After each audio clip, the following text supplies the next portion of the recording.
Hey, what's up, y'all? It's D about to react to this video. It's titled The Greatest Moments in Black Twitter History. What? I don't know much about Black Twitter. I always hear people reference it, but I can't really think of any like crazy Black Twitter moments specifically, or oh, this was a dope Black Twitter era.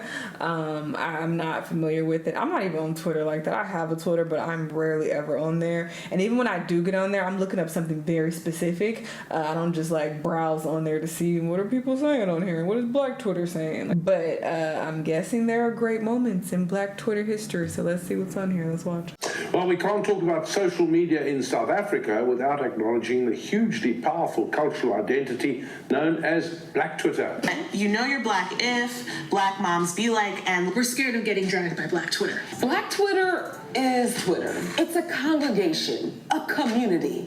Beans, greens, potatoes, tomatoes, you name it. Why you always lying? Wait, okay. Black Twitter is so big that it migrates to other platforms, because I definitely see a lot of things that go viral on like Instagram and TikTok and even in YouTube videos. So yeah, what am I talking about? I know a lot about Black Twitter actually.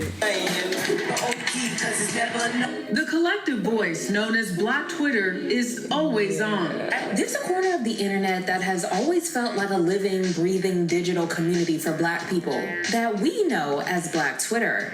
Twitter emerged in the late 2000s as social media platforms began reshaping communication. Black Twitter was birthed within a few years of its launch. It wasn't a formal organization, a membership group, or even a clearly defined community.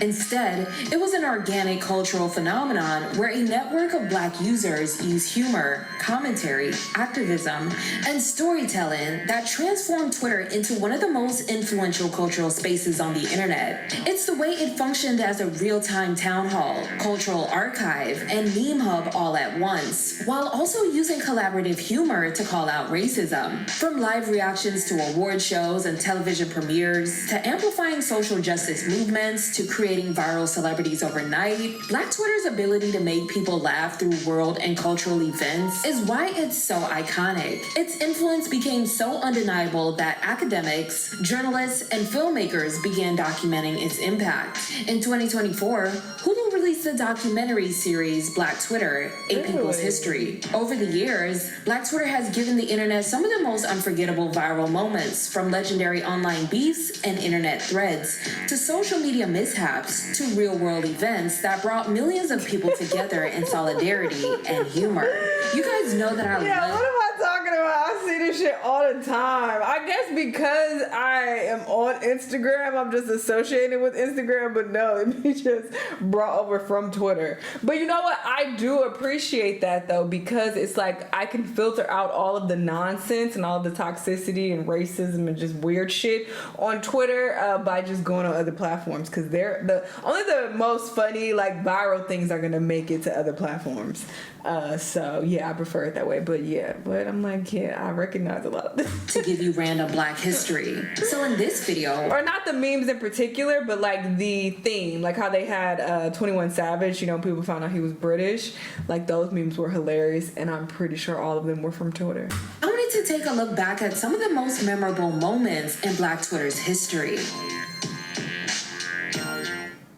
Keyshia Cole and her fish plates. The Keyshia Cole selling fish plates joke is one of those classic Black Twitter drags that came from a mix of real controversy, plus internet exaggeration, and Black community humor about falling off. The meme around Keyshia Cole really started when she became known for being very outspoken on Twitter, especially when critiquing other artists, and Black Twitter tends to turn outspoken celebrities who have declined in popularity into running jokes if public opinion flips.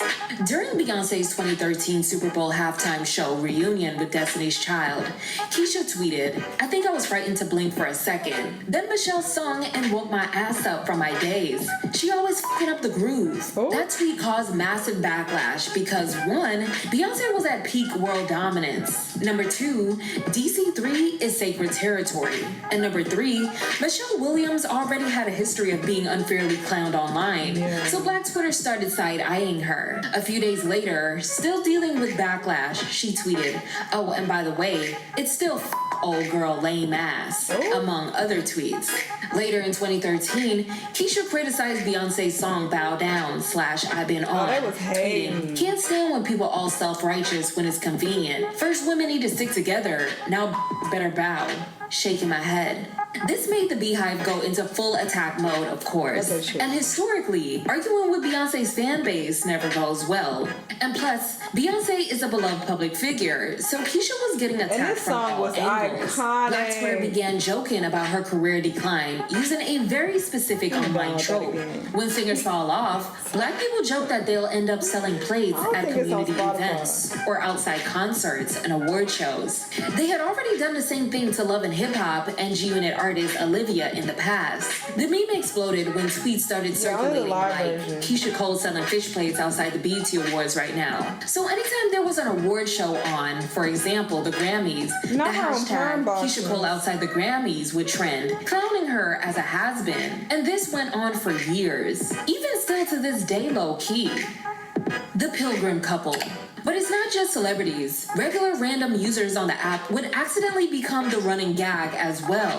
One of Black Twitter's most famous viral moments started with something completely innocent. A pair simply posting a photo of themselves dressed up for a winter formal back in January 2015. Both individuals, known online at the time as @Quellium and @TickleBitties, shared photos of themselves posing confidently in coordinated outfits for the event. The woman wore a long forest green dress, while her guy friend peered a fitted button-up shirt, high-waisted bottoms, suspenders, with a wide brim hat. Fits that were very old-fashioned inspired. But as history has shown time and time again, posting online means opening yourself up to the court of public opinion, and Black Twitter wasted absolutely no time holding court. Within hours, the image began circulating far beyond their original post. Users across the platform began jokingly comparing the couple's outfits to historical figures and eras, with many tweets playfully suggesting they looked like they had stepped out of colonial America, slavery, or antebellum era portraits. The jokes ranged from lighthearted historical comparisons to fictional backstories, imagining the couples starring in period dramas or historical reenactments.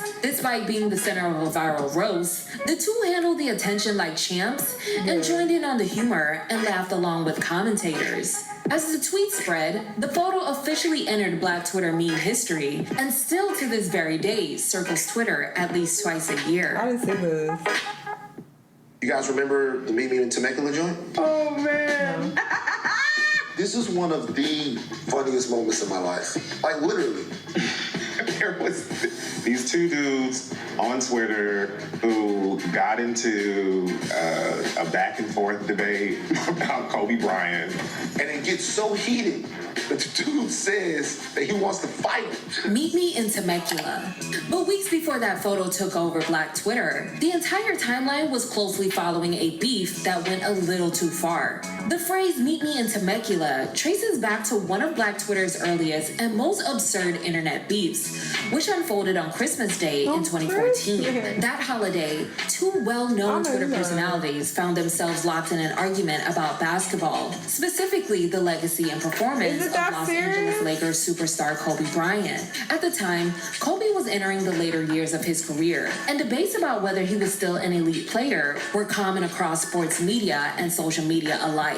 Twitter user @SnottyDrippin publicly criticized Kobe Bryant's performance during a game against the Phoenix Suns, suggesting that the aging basketball icon was no longer the dominant player he once was. Another user @MyTweetsRealAF, whose real name is reportedly Dave, strongly disagreed. The sports debate quickly escalated into personal insults and got increasingly aggressive.